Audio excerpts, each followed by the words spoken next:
నమస్కారం అండి.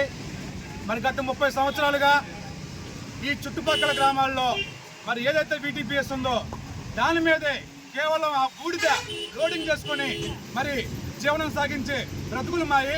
మరి 10 సంవత్సరాల నుంచి ఎంతో మరి ఇబ్బంది పడతా ఉంటున్నారు ఈ కాలుష్య సమస్యల నుంచి.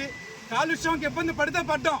మరి మా క్యాన్సర్లు వచ్చినా, మరి కిడ్నీ సమస్యలు వచ్చినా, ఊపిరితిత్తుల సమస్యలు వచ్చినా సరే, ఏ సమస్యలు వచ్చినా సరే ఆ బూడిద ఎత్తుకొని, ఆ బూడిద అమ్ముకొని, ఆ బూడిదతో మిగిలిన డబ్బులతో మేము జీవనం సాగిస్తున్నాం.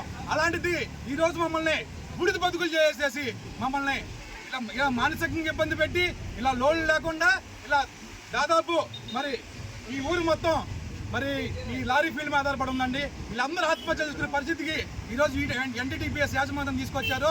తప్పకుండా ఈ జనసేన పార్టీ నుంచి నేను ఈ విషయాన్ని ఖండిస్తున్నాను.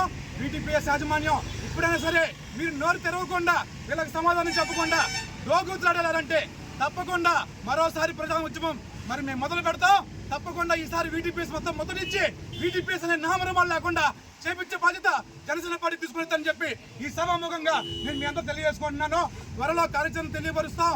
ఏ విధమైన కార్యాచరణ కనుక మీరు కనుక లేకపోతే, ఎలాంటి సిఎస్ఆర్ పథకం నిధులు రాకపోయినా సరే వీళ్ళందరికీ ఏదైతే ప్రైవేట్ టెండర్లు ఉన్నాయో ఆ ప్రైవేట్ టెండర్లు మొత్తం మీరు తొందరగా ఆపేసుకోవాలి. ఇక్కడున్న స్థానికులు మాత్రమే మీరు న్యాయం కలిగించాలి. ఇక్కడున్న స్థానికులకు మాత్రమే ఈ లారీ ఓనర్లకు కానీ, లారీ డ్రైవర్లకు కానీ ఉపాధి అవకాశం కల్పించాలి.